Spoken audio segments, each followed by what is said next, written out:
She buried her husband with empty arms and a heart full of silence. 20 years passed. Then, one morning, 15 children stood at her gate, cold, starving, and calling her ma'am. The first knock didn't come with fists, just the soft clatter of wood against metal, like someone too weak to know how hard to ask. Ada Quinn lifted her head from the stove where the flame struggled low and quiet, embers just barely biting at the dry kindling. She wasn't expecting anyone. No one ever came this far, and hadn't for 20 years. Outside, the wind rolled like an empty wagon over sand. Dust scuffed the edge of the windowsill and the chimney spat dry air instead of smoke. Ada reached for her shawl anyway, tucking the frayed edge beneath her elbow as she crossed the cabin floor. Her knees cracked, louder than the knock itself. She paused before opening. Then she did. And what she saw made her breath vanish. 15 children, ranging from barely walking to maybe 16, standing in a crooked line, some clutching one another, some staring at their boots, some too dazed by sun and hunger to know where they were. The oldest stepped forward, a boy with a split lip and one eye swollen shut, and held out a bundle that looked like it might have been bread a week ago. "Ma'am," he said, voice hoarse and dry, "we ain't thieves. We just need somewhere to sit a while." Ada didn't speak. She counted them again. 15, all of them filthy, one barefoot, one holding a crying toddler that wasn't her own. She had no words, just a strange, hollow ache rising up from beneath the ribs she thought had stopped hoping long ago. Then the smallest child, a girl no bigger than Ada's porch stool, took a step forward and whispered, "Please." Ada stepped aside. They didn't rush in. They moved like ghosts, quiet, careful, as if they might be turned away at any second. The oldest, his name was Levi, he'd said later, carried the littlest one in his arms. 3 boys carried an older girl who couldn't walk, and Ada just stood in the doorway as the silence returned to the desert, now thicker, heavier. She hadn't spoken in almost a year. Not since the last letter from the township said the train wouldn't be coming through anymore, and the doctor had died out by the canyon pass. She hadn't seen another soul since the peddler last traded salt for lamp oil 2 summers back. And she hadn't thought of children, truly thought of them, since the day they buried Jacob in the red clay hill behind the house, when the preacher placed a hand on her shoulder and said God's will sometimes comes with empty cradles. But now her front room was full of them, 15, sinking onto the floorboards and chairs and every scrap of blanket she could pull from the cedar chest. She moved like a woman possessed, water on the stove, flour scraped from the barrel, a tin of beans she'd saved for winter, opened without hesitation. Not one of the children spoke while they ate, but their eyes tracked her, quietly, as if trying to guess what she might do next, as if unsure whether they'd be told to leave once the food was gone. Ada finally cleared her throat, voice rough from misuse. "Where you from?" A pause. Then Levi spoke. "West, but there ain't nothing west anymore." Another child said, "Our wagon caught fire." A third added, "We been walking since the river dried." No one said whose children they were. Ada didn't ask again. By nightfall, the wind picked up, humming against the windows. She lit every lantern she had. The children, now bathed in warm light and wrapped in every stitch of linen she owned, lay scattered like fallen stars across the floor. Ada stood in the doorway, watching them breathe. And she cried for the first time in 20 years. Not loud. Not for long. Just enough. Just long enough to remember what silence used to feel like before it turned into grief. The next morning, the sun came up pale and still. Dust shimmered over the hills like tired gold. Ada had always begun her days alone, with the stove and the rocker and Jacob's grave in the distance. But now her porch held a different kind of weight. Footsteps. Children. Life. And in her chest, something moved that she hadn't dared to name in decades. It was a beginning. Not one she asked for. Not one she would have believed possible. But still, something had shifted. She looked out at the scrubland, barren as ever, and said aloud to no one in particular, "Guess we'll need more bread." Inside, Levi was trying to boil water. The girl with the limp was helping fold blankets. A boy sat drawing shapes in the dust with a twig. Another braided Ada's worn curtain tassels like it was the most natural thing in the world. And in that house, under that roof, where silence had once slept like a second ghost in every corner, there was laughter. It wasn't loud, but it was enough. Enough to begin something new. By the end of that first week, Ada Quinn had learned all 15 names.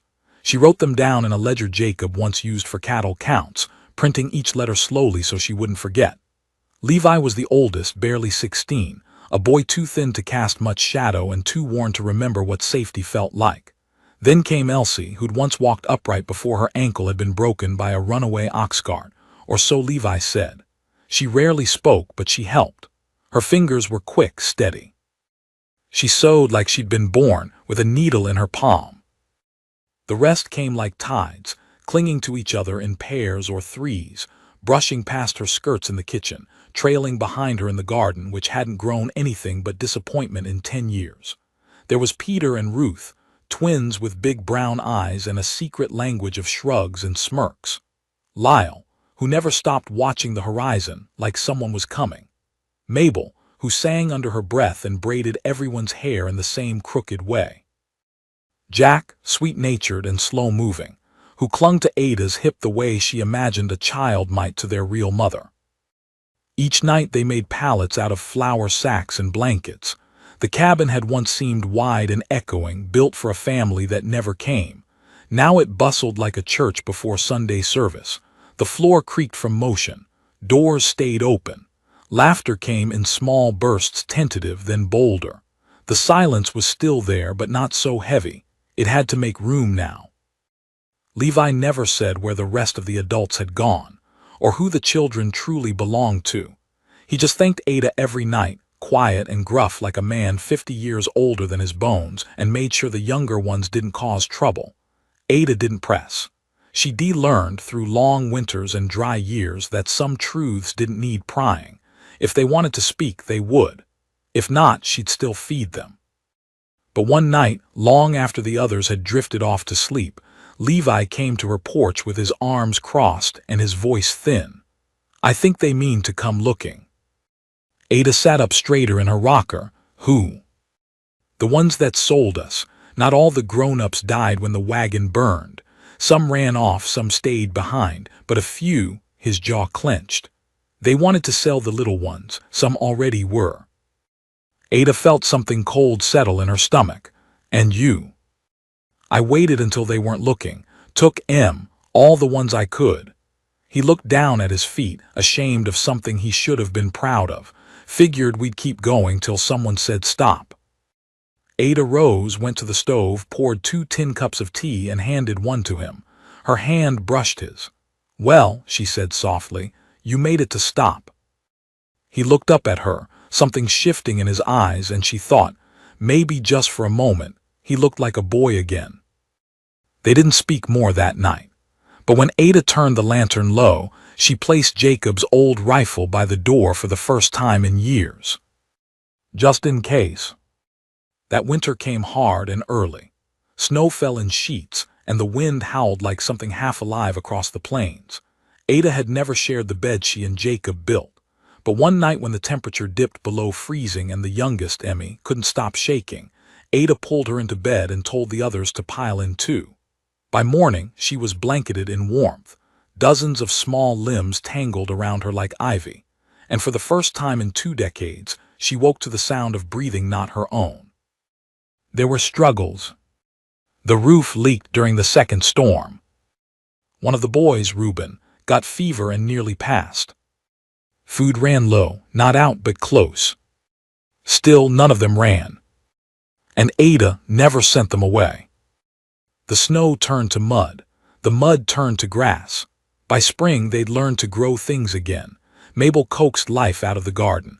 Peter and Ruth dug a trench for runoff. Levi and Lyle patched the barn roof using old fence wood. Ada watched it all, sometimes with a strange weight in her chest she couldn't name. Pride maybe, or fear, or both.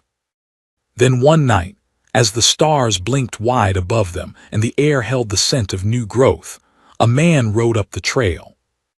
He didn't knock. Just dismounted slow and steady like he knew where he was, and wasn't surprised to see the house lit, full, alive.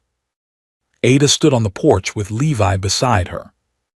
The man tipped his hat, face shadowed. "Evening," he said. Ada's voice came firm. "You lost." "No, ma'am." He looked past her toward the window where one of the children's faces blinked back. "I believe you've got something of mine." Ada didn't blink. "I've got 15 someones. Not a one of them belongs to anyone but the Lord now." The man's jaw tightened. "I was told they were here."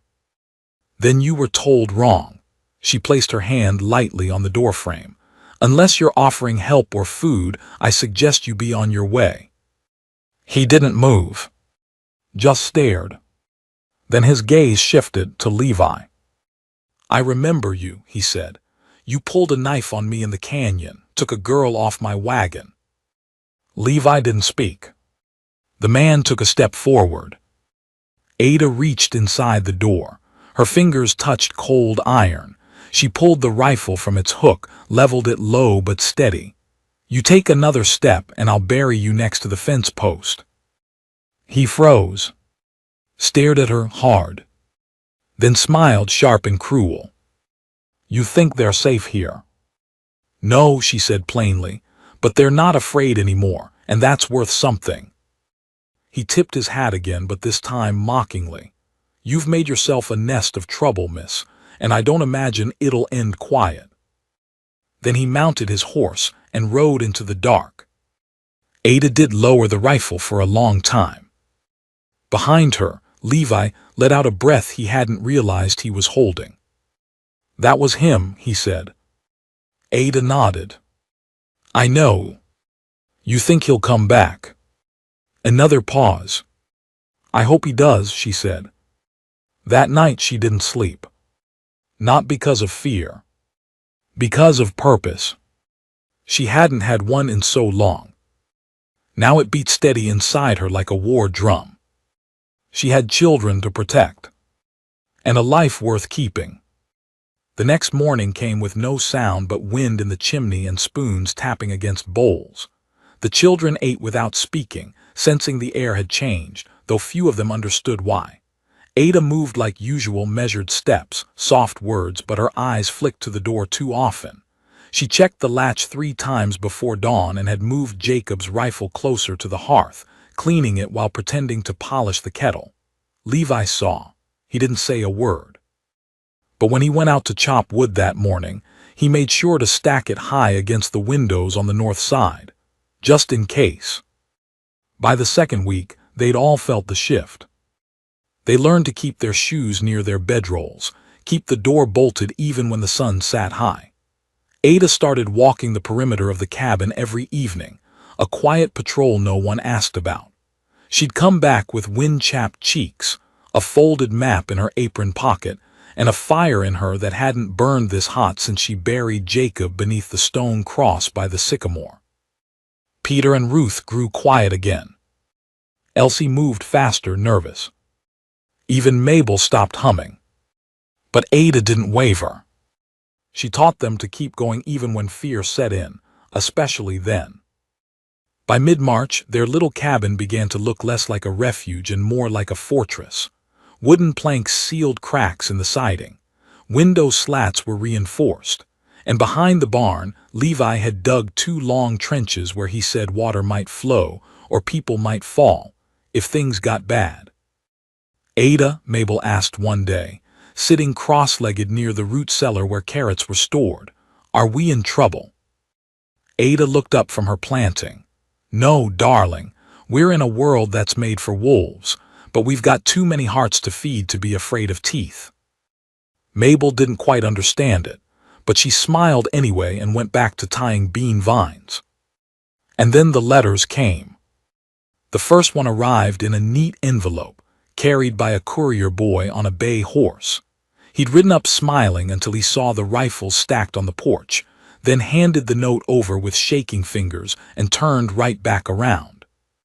The message was short, typewritten, signed in red wax. "Return what you've taken, or more will be taken from you. You have until the next full moon." Ada read it aloud, then burned it over the stove. Levi stood by the window and said nothing. But that night he didn't sleep. He sat on the porch with Jacob's rifle in his lap and watched the stars pass by, one by one. 3 days later, another message came, this one nailed to the barn door. Ada found it in the morning, blood smeared across the bottom edge, though whether it was from man or beast she couldn't tell. The letter carried no words, just a single line drawing, a cabin surrounded by flames. She didn't call the children to see it. She just tore it down and buried it beneath the ash tree. But she didn't sleep that night either. Inside the cabin, the youngest children began to pick up on the dread. Emmy started wetting her bed again. Jack refused to speak for 3 days. Even Levi, hardened as he was, flinched when the wind pushed too hard on the shutters. But Ada did not allow fear to dictate her steps. Every day she cleaned, baked, planted, taught them to write, to chop, to hammer, to defend. She taught them how to take care of each other. "You can't always wait for someone else to protect you," she said one morning as she showed Lyle how to sharpen a blade. "Sometimes you have to be the person you wish would show up." And then one night, just days before the full moon, Elsie came running from the well. "Riders," she gasped, "3 of them heading this way." Ada moved fast. "Levi barn, Mabel take the littles to the root cellar. Peter, Ruth boards for the window now." No shouting, no panic. She handed Levi the rifle, took up Jacob's shotgun herself, closed the shutters, latched the door, and then they waited. The hoofbeats came slow and deliberate, like they knew each step was being listened to. Ada peeked through the slat in the door just as the first rider appeared in the moonlight, dressed in black, face half covered, eyes cold as stone. He dismounted, knocked once on the porch beam, not the door, and waited. Ada didn't open. He knocked again, then said, "Ma'am, I know you're in there. I know what you're keeping." Ada didn't move. "I ain't here to hurt children," the man continued, "but I was paid to bring them back, simple as that." Still nothing from the cabin. "You open this door," he said, "and we talk. You don't, and this gets noisy." Inside, Levi gripped the rifle so hard his knuckles blanched. Jack whimpered. Emmy buried her face in Mabel's lap. Ada lowered her eyes for one heartbeat, then stood straight. "Lyle," she said softly, "open the back hatch, go to the creek, follow it east. Don't stop until the sun rises." Lyle hesitated. "Now," she ordered. The boy took off. The moment the back hatch clicked shut, the man on the porch seemed to hear it. He stepped back and barked a single word. "Go!" The explosion of noise was instant, splintering wood, a window smashed in, boots pounding across dirt. Gunfire erupted from the back where Levi had repositioned. He shot once, twice, hit someone because there was a scream. Ada braced herself as the front door cracked. Then silence. Too quick. She stepped forward, shotgun raised. And stopped. The man stood inside the shattered doorway, bleeding from his arm, fury in his eyes. But he wasn't alone. Behind him stood a second man, holding Elsie by the arm. "She was at the well," he growled. Ada's face changed. Her eyes burned. The man smirked. "Still want to pretend this is your fight?" Elsie didn't cry. Didn't even tremble. She looked at Ada, calm as sunrise, and said, "It's mine too." That was all Ada needed. She fired. Smoke filled the air. Screams followed. Children scattered. It was chaos, guns and fists and broken glass. But through it all, Ada didn't fall. She fought like someone who had waited her whole life to defend something worth bleeding for. When the last shot was fired, 3 men lay in the dust. Levi stood over one, breath heaving. Ada knelt beside Elsie, checking her pulse, still strong, still steady. The cabin was bruised, broken, but standing. Like all of them. No one died. But no one would ever forget. The next day, they buried 2 men out by the sycamore. The third had crawled off into the night. They didn't chase him. Didn't need to. Let the world know. Let the wolves whisper. There was something sacred on that land now. And it would not be taken. Not without a fight. The cabin stood battered but still. The shutters were cracked, the porch torn up by bullet holes and boot scrapes, the front door barely hanging on its hinges. But it held. And inside, so did they. Mabel's hands trembled as she stitched up Levi's shoulder, the bullet having grazed him when the third man made a final desperate shot before escaping into the night. Levi didn't flinch. He kept his eyes on the children, while Ada sat with Elsie, brushing dust and blood from the girl's cheeks and checking for breaks. No one asked if the men would come back. They all knew they would. But for now, the world was quiet. And that was enough. Levi spent the next day reinforcing every inch of the cabin. He and Peter took what was left of the barn's planks and nailed them over the windows, double thickness this time. Ruth helped Ada boil down resin and layer it between boards to seal out wind and sound. Mabel kept the younger ones close, never letting Emmy or Jack out of arm's reach. The root cellar had turned from food storage into a sanctuary of sorts. Blankets lined the walls, candles were kept ready, water barrels topped off. And still Ada moved like a woman chasing time. She knew they didn't have much of it. Every hour after sunset, she paced the perimeter. One night, Peter followed her. She didn't say anything when she saw him, just handed him her lantern and kept walking. He matched her steps until they'd made it twice around the cabin, then stopped by the well. "I'm not scared," he said after a long silence. Ada looked at him. "You should be." "I'm not scared for me," he said. "I'm scared for you." She softened just a little. "I've buried more than most boys your age have even known," she said, "but I've never fought for something like this. Not before you."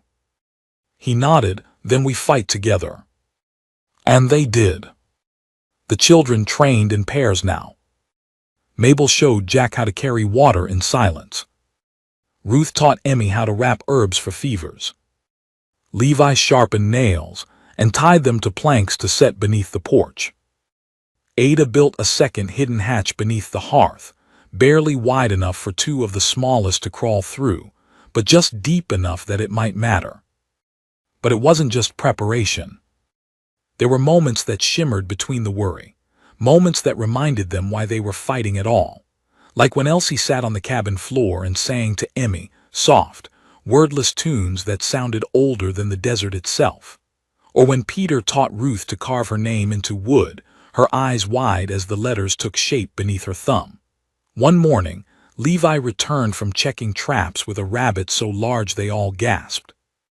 They roasted it over a fire, and for the first time in weeks, the air filled with the sound of laughter. That night, Ada let herself smile.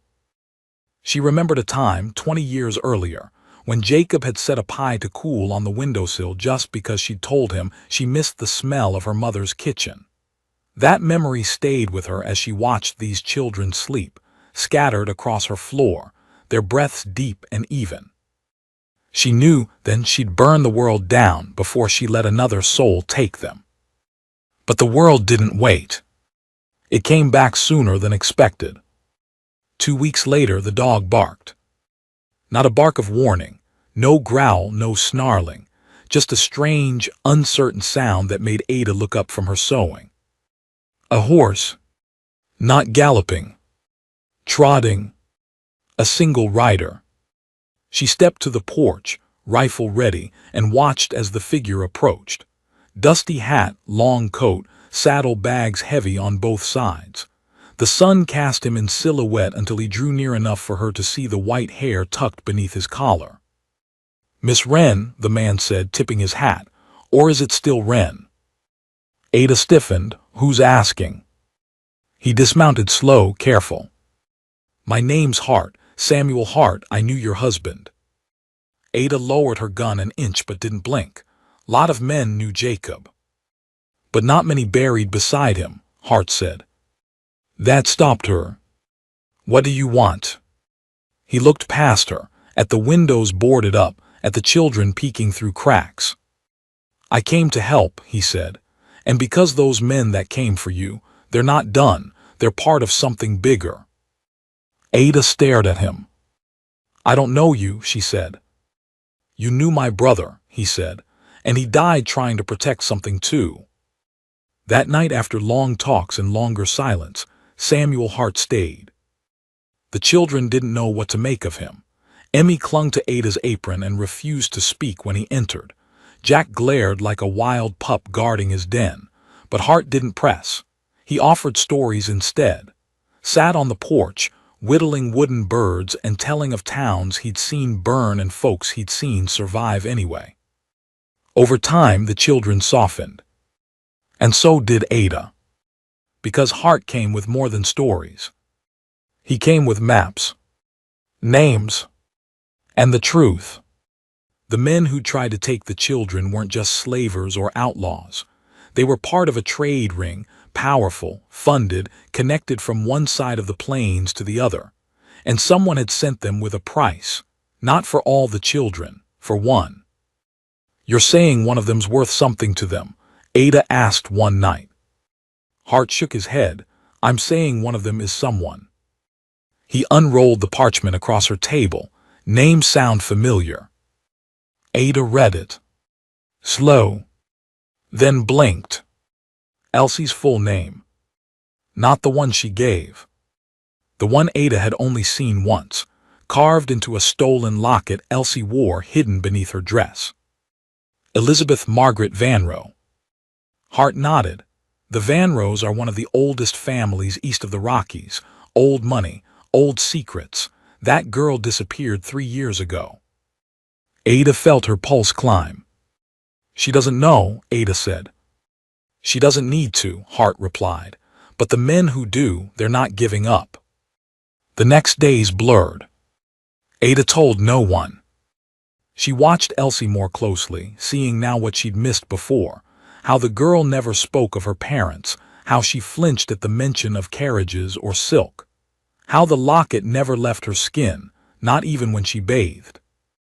And then, one morning, Hart was gone. Just like that.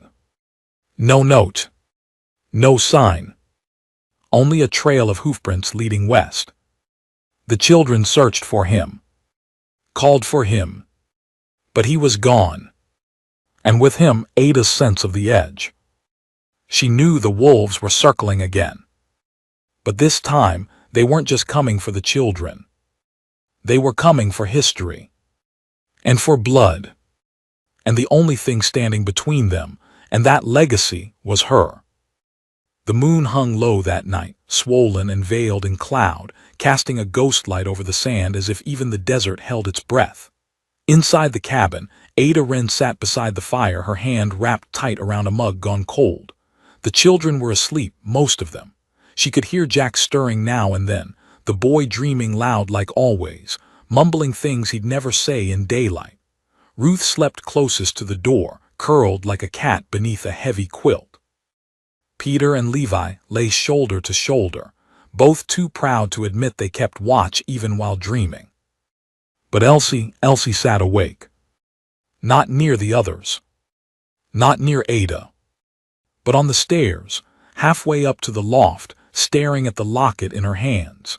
It glinted in the firelight, dull from the oils of her fingers but still bright enough to catch Ada's eye. "You never take it off," Ada said softly. Elsie didn't startle. She just ran her thumb over the engraving, delicate scrollwork so finely etched it must have been done by a jeweler's hand. "I thought if I kept it on, maybe I wouldn't forget," Elsie whispered, "but I can't remember anything worth keeping." Ada rose, set her mug aside, and crossed the room without a sound. Her knees ached more lately, but she didn't let it show. She sat beside the girl, not close enough to touch, just enough to be there.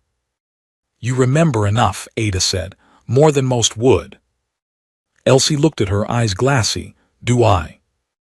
"You remembered how to help Emmy braid her hair when her hands were shaking. You remembered Jack's favorite game when he was too angry to speak. You remember how to sit quiet when Ruth needs air, and how to make Peter laugh without trying. You remember how to protect." Elsie blinked, then looked away. "I don't want to be special," she said finally. Ada nodded. "That's the problem with being born into power. Folks think you owe the world something just for existing."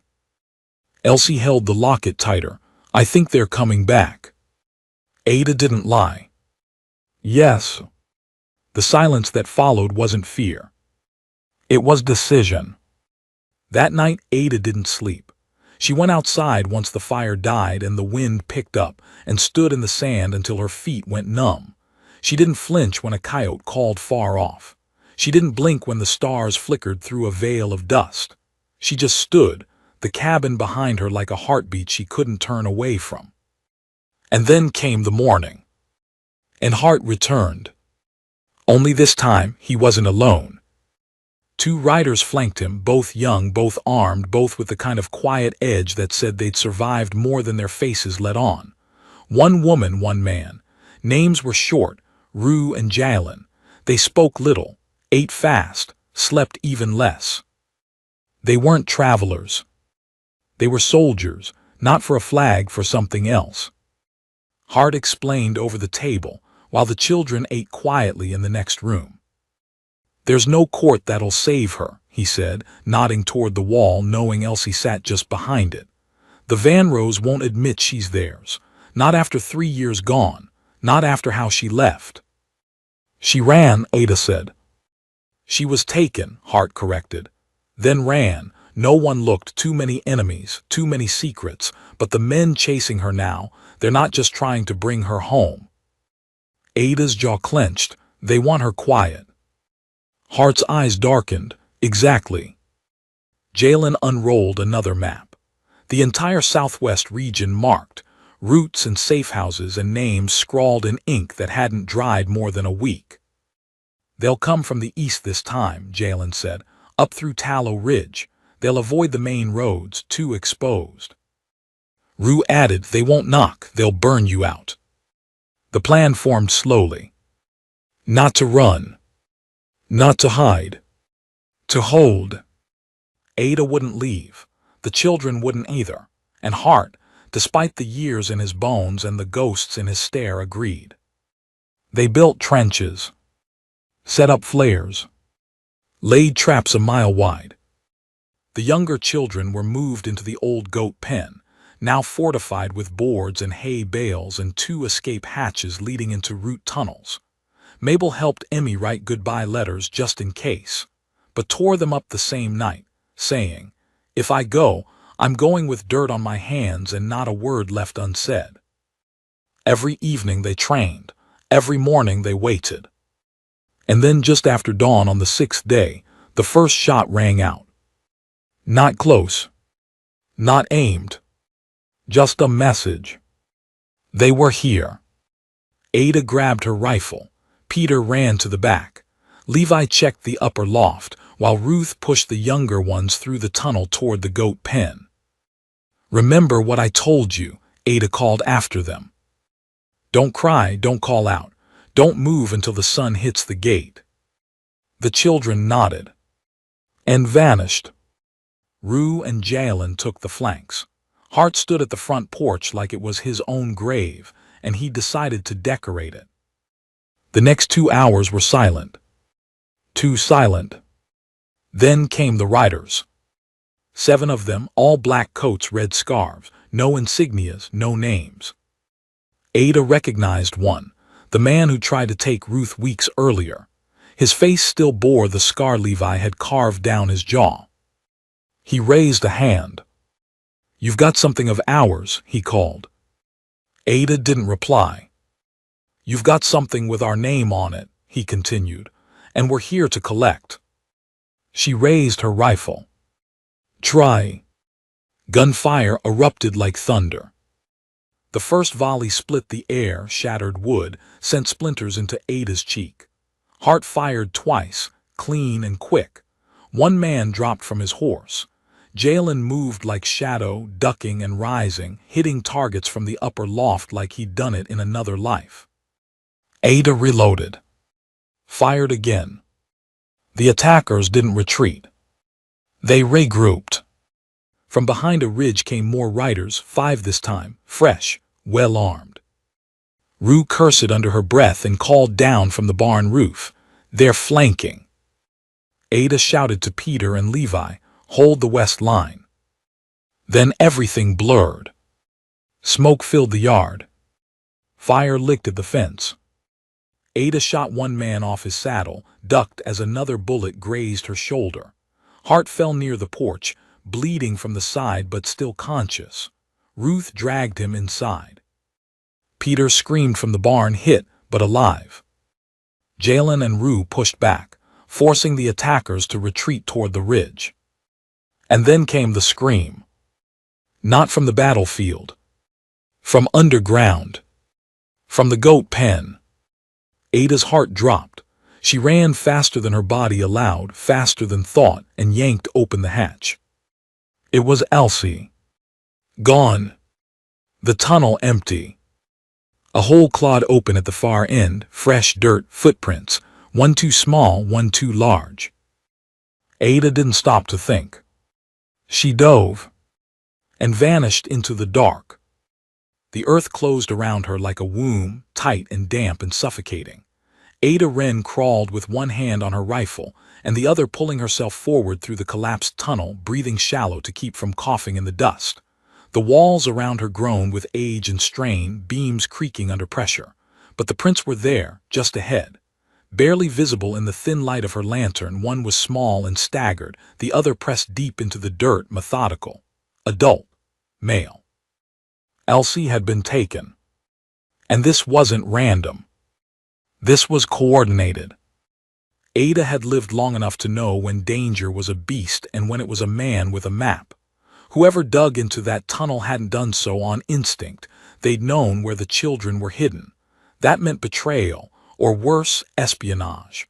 Someone had been watching. Someone had waited. The tunnel widened at a bend, and Ada emerged into a cavern cut by old miners decades ago. A forgotten shaft, rotted timbers drooping like the ribcage of some long-dead giant. Ada's breath fogged in the cold air.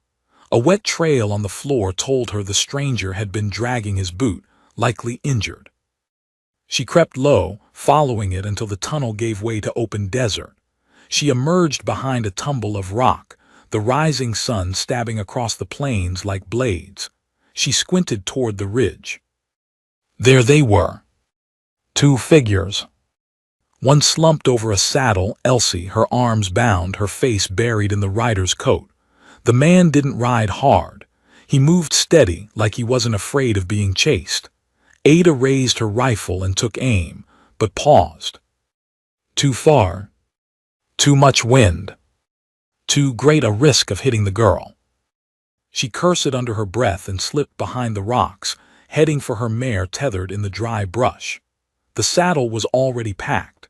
She mounted with one smooth swing and rode low, hugging the ridge, following them from a distance as they descended into the canyon. Back at the cabin, smoke still lingered. The firefight had ended in victory, but not without cost. Peter was bleeding from a gash on his leg, Ruth was bruised from the shoulder down, and Jalen had a bullet graze across his ribs. Hart remained conscious, but pale. The bandage across his flank soaked through faster than anyone liked. "They took her," Ruth said through clenched teeth. "They took Elsie." Rue pulled her hair back with shaking fingers. "I thought the tunnel was clear." Peter shoved aside the table, dragging himself upright with Levi's help. "She'd have screamed," he said. "She wouldn't have gone quiet unless." "She's alive," Hart rasped from the bed. "I saw her in the man's arms. He didn't hurt her. He just took her." "But why?" Emmy asked. Her voice was so small it barely carried. Why just her? No one answered. Because deep down they already knew. Elsie wasn't just any orphan. She was the orphan. The daughter of a disgraced dynasty. A ghost that once wore silk and diamonds, who now braided straw and carried water without complaint. Her blood meant something, to men who valued lineage over life, names over souls. She was a claim, a risk, a weapon. And now she was gone. Hours passed in the canyon. Ada tracked the rider until he entered a settlement, a border outpost that had long ago fallen off any map. Ramshackle buildings. No law, no windows with curtains. The kind of place where coin and cruelty changed hands without records. She tethered the mare outside the livery and entered slow, rifle slung over her back, hat low. Her boots echoed on dry boards. Inside the saloon, 3 men looked up. None smiled. "You seen a man come through," she said. "Tall, lean, carrying a girl too young to be his daughter." One of the men laughed. "Lady, half the men in here fit that." Ada didn't blink. She walked to the bar, dropped a small pouch of silver dust, and tapped it once. The laughter stopped. "Where do they go?" A younger man nodded toward the back exit. "Livery stable, left 10 minutes ago, took a wagon north." Ada turned and strode out, her steps hard, her grip tighter. She knew where north led. The old Vanrow estate, the place no one visited unless they had a death wish or blood ties. She followed the trail, keeping to the trees when she could, cutting across riverbeds and ravines. Hours turned to dusk. Dusk turned to dark. Still she pressed on. By midnight she spotted the manor house, ruined but proud, a silhouette of greed and grandeur forgotten by time. Lights flickered in one upper window. That's where she'd be. Ada waited. Not out of fear. Out of patience. She circled the grounds, found an old servant's entrance and slipped in through the cellar. Rats skittered. Boards creaked. She moved like wind, like memory. Each step brought her closer to the echo of voices above. "It was never about the girl," a man said, refined voice, tired but cruel. "It's what she represents, our name, our loss. You would understand if you had daughters." "She's not your property," came Elsie's voice, weak but defiant. "Everything in this house once was," the man said. Ada climbed the servant's stairwell. Through a crack in the door she saw them. Elsie bound to a chair, lip bloodied but unbroken. The man gray at the temples, a scar across his cheek, pacing like a judge passing sentence. 2 guards stood nearby. Ada inhaled, then kicked the door open. The shot took the first guard in the leg, dropping him before he could blink. The second reached for his weapon, too slow. Ada tackled him, slammed his head into the doorframe, then turned to the man. He held a knife now, not toward Ada but toward Elsie. "Let her go," Ada said. "She's not yours to save," he replied. "She was never yours to break." A pause. Then Elsie said quietly, "I choose her." The man flinched. "She's not blood," he hissed. "She's family," Elsie said. He lunged. Ada fired. The knife clattered to the floor. The man stumbled backward, clutching his side, not dead but done. Ada cut Elsie free and held her a moment longer than needed. Then they ran. They didn't stop running until the manor was a shadow on the horizon. When they returned to the cabin, the others were waiting, weary but whole. Peter limped out to meet them. Ruth didn't speak, just grabbed Elsie and refused to let go. Even Levi cried, though he turned away quick. And Ada, she just stood still, then turned to Hart. "You still got room in that field of yours." He looked toward the hills. "For all of them." The sun rose on a new day. The war wasn't over. The past hadn't died. But in that moment, with smoke no longer rising and the children safe under one roof, it felt like something had begun. Family wasn't always blood. Sometimes it was fire. Sometimes it was choice. And sometimes it was found in the place least expected. The days that followed were slow, as if time itself had paused to catch its breath after so much violence. The children returned to their chores, their laughter cautious but returning like spring after a brutal frost. Ada watched them from the porch most mornings, her hands wrapped around a cup of tea she rarely finished. She had a wound in her side that hadn't fully healed, a shallow stab from the man in the manor, who'd clawed one last time before falling. She kept it wrapped tight, said nothing about the pain. It was a quiet ache she knew well, one that didn't need to be shared. Hart recovered too, but not quickly. The bullet had missed his ribs but torn through enough muscle to leave him pale and slow. Ruth helped him stand each day. Levi read to him at night, though Hart always pretended to fall asleep before the first page was done. He didn't want thanks. He didn't want gratitude. He just wanted the house to be full again. Elsie changed. Not in the ways Ada feared. She didn't grow bitter or reckless or haunted. She grew firm, calm, stronger in a way that didn't show in her shoulders but in her silence. She no longer flinched when the wind slammed the shutters. She no longer startled when boots crossed the porch too fast.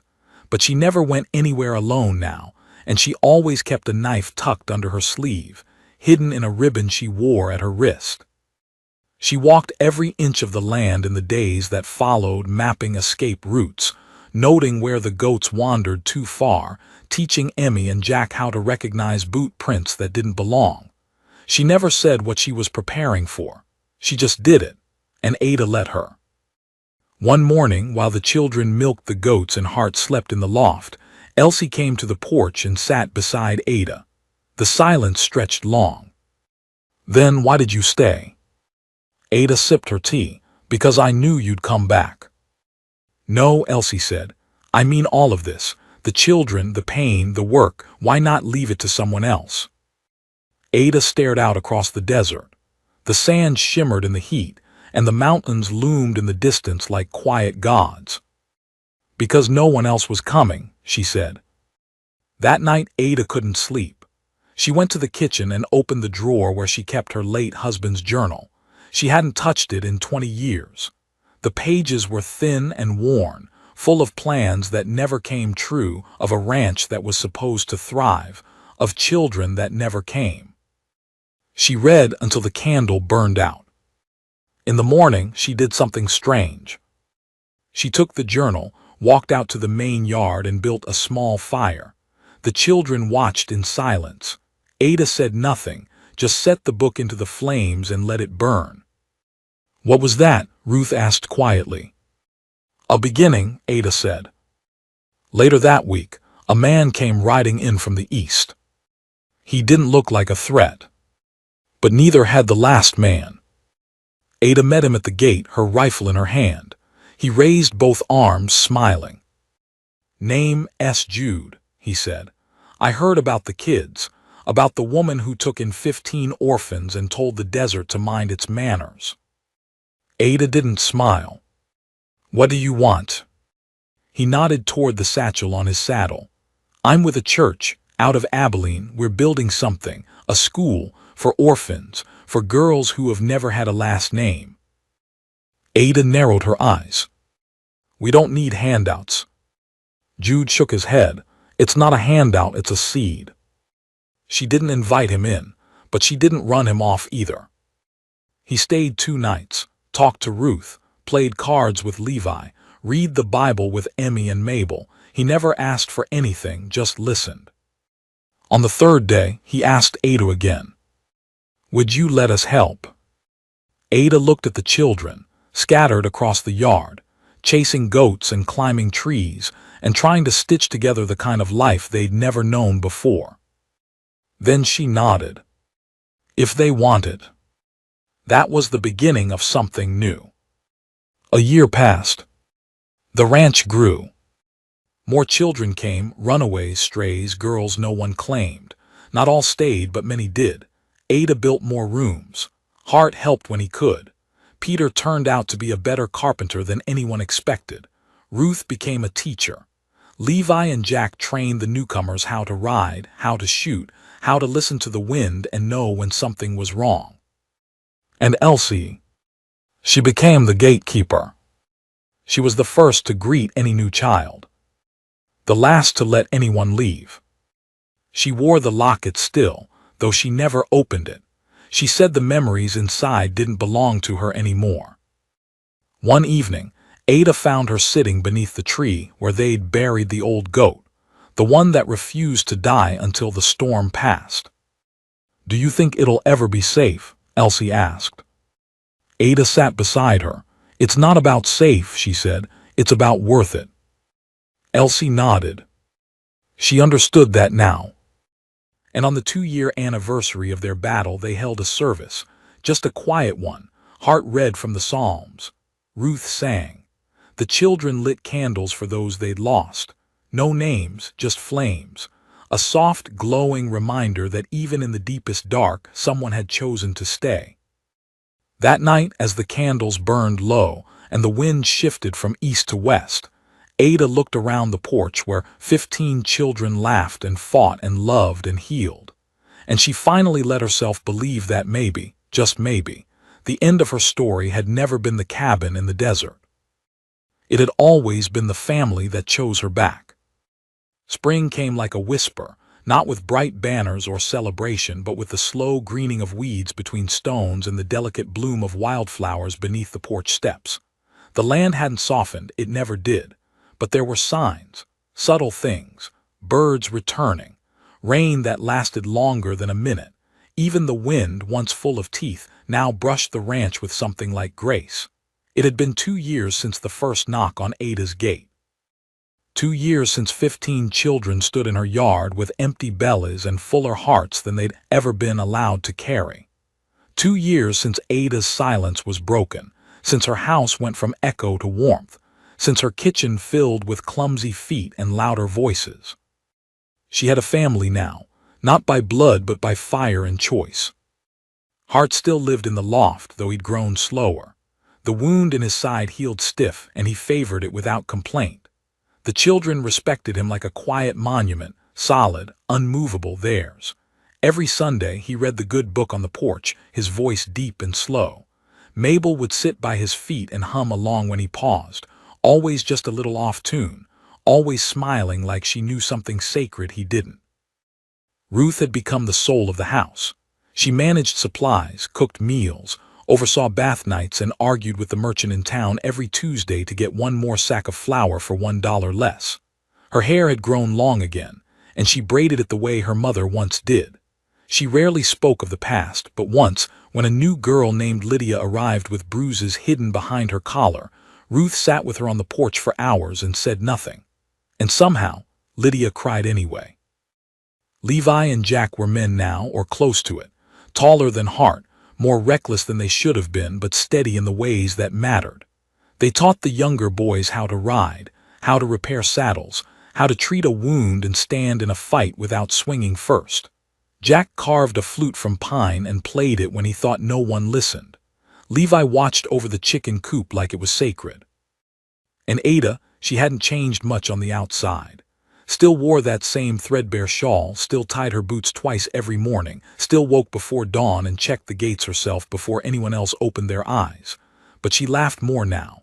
Not often and never loudly. But it came. When Emmy smeared jam on her nose. When Elsie rolled her eyes too hard at Peter's jokes.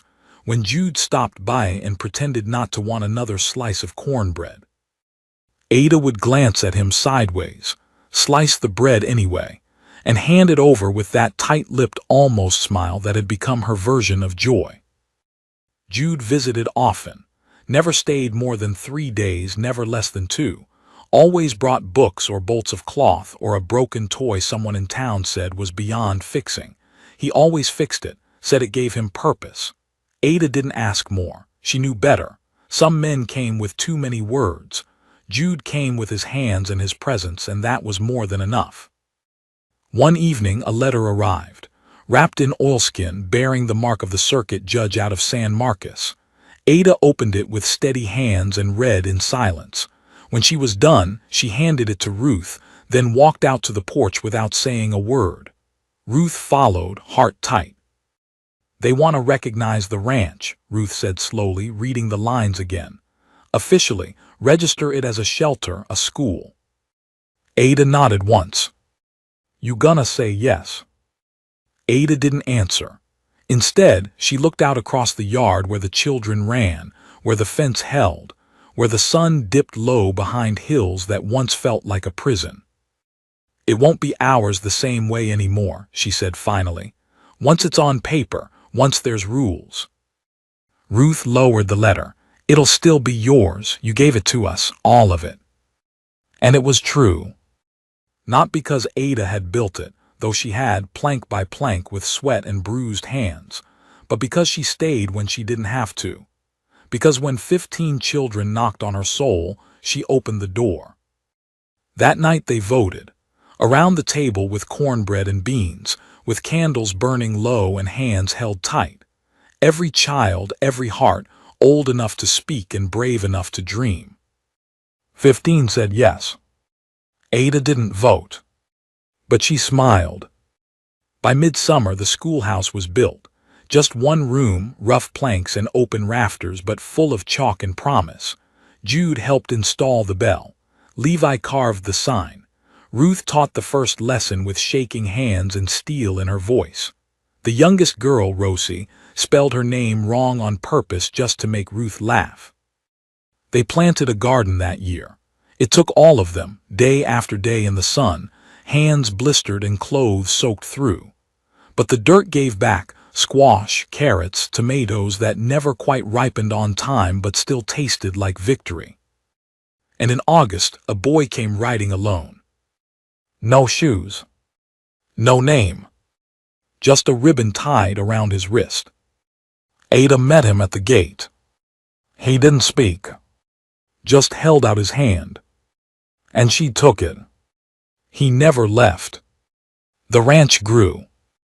Not just in numbers, but in faith, in strength, in the way every child who came learned to hold a hammer, bake bread, read aloud without fear. They learned that silence didn't mean danger, that laughter didn't have to be earned, that sometimes love arrived as a bowl of hot stew or a clean blanket or a light left burning in the kitchen window. Years passed. The desert stayed cruel, but the ranch didn't.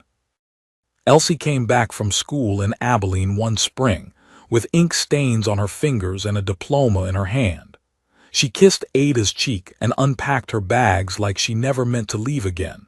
She taught history in the schoolhouse, told stories that started with gunshots and ended in laughter. Hart passed one winter, in his sleep, peaceful, quiet. The children built him a bench beneath the willow tree and carved his name in the wood. Home, it read. One by one, the older children grew and left, some to start farms, some to study, some to wander, but they always came back, for the harvest, for birthdays, for nothing at all. Ada kept track with stones on the porch rail. Each one marked a return, the porch filled with them. And when Ada's hair turned white and her hands began to tremble, she passed the key to the gate to Ruth. Not because she was done, but because Ruth had earned it. The day Ada died, 15 grown children stood around her bed. She smiled at each one, not with sadness, but pride, because she had not failed them, and they had not forgotten her. The desert could not erase love. It could only test it. And they had passed. Together. 15 years later, the sun still rose over the same desert hills, painting them gold in the morning and rust by evening. But everything beneath it had changed. The land where Ada once walked, where her shawl caught the wind like a flag, was now a patchwork of life and purpose. The ranch, still called Ada's Gate by those who lived nearby, had doubled in size. What began as one sagging farmhouse and a prayer had grown into a haven known across 3 counties. No child left on a doorstep, no widow abandoned, no man crippled by sorrow was ever turned away. The schoolhouse had 3 rooms now, with wooden floors polished by hundreds of boots and lessons etched in chalk across every corner. The bell still rang every morning, twice for cold days, once for sun, and when it did, laughter followed like a promise kept. Ruth, older now but every bit as steady, stood at the front of the class most days. She kept her hair in a neat bun streaked with gray, and her voice had deepened with time. She wasn't just the teacher anymore. She was the head of the whole place, the one people turned to when rules needed changing, when hearts broke, when the world beyond the ranch walls pushed too hard. And it often did. The world outside hadn't softened. Children still ran from fists and fire, from bad men and worse memories. But they ran toward Ada's gate now, not just away from something. And that made all the difference. Mabel was a nurse now. She had studied in El Paso, written letters to every child at the ranch while she was away, and returned with hands trained to heal and eyes that never blinked at pain. She set up a small infirmary in the barn's old loft, the same one Hart once slept in. A plaque hung on the wall now, carved by Levi, painted by Elsie. The quiet saved me. Jack opened a blacksmith shop on the far end of the property. It wasn't much, a forge, anvil, a trough, but he worked there sunrise to sunset, shaping hinges, horseshoes, tools, and once, a cradle made of iron and elm. He never married, never left, but people said he sang sometimes when the wind was just right. Elsie ran the town library. Her laugh still echoed through the ranch whenever she visited, and she still argued with Ruth over whether poetry belonged in history lessons. She'd written 2 books, one about the early days at Ada's gate, the other about Ada herself. Both were read aloud every spring on the ranch's founding day, with all the children, new and old, gathered beneath the willow tree. Levi became a preacher, not in the traditional sense. He never built a church, never wore robes, and never asked for coin. But on Sundays, people gathered beneath the sun to hear him speak about faith, family, hope, and what it meant to belong. He spoke with dirt under his nails and scripture in his heart, and when he finished, even the wind felt reverent. 15 years, and yet some things hadn't changed. The porch still creaked the same way. The kitchen still smelled of stew and warm bread. The gate still swung open, never locked, never closed. And the house still kept a room just for Ada. No one slept in it. No one dared. But flowers were left there, candles lit, letters tucked beneath the pillow. Children too young to remember her still whispered goodnight to her door because they were taught, by Ruth, by Jack, by Elsie, that everything they were began with the woman who chose not to turn away. One summer a letter came. From back east, from a senator's office, a proposal, funding, expansion. The ranch could become a network, they said, a model, an institution. Ruth read the letter 3 times, fingers trembling slightly.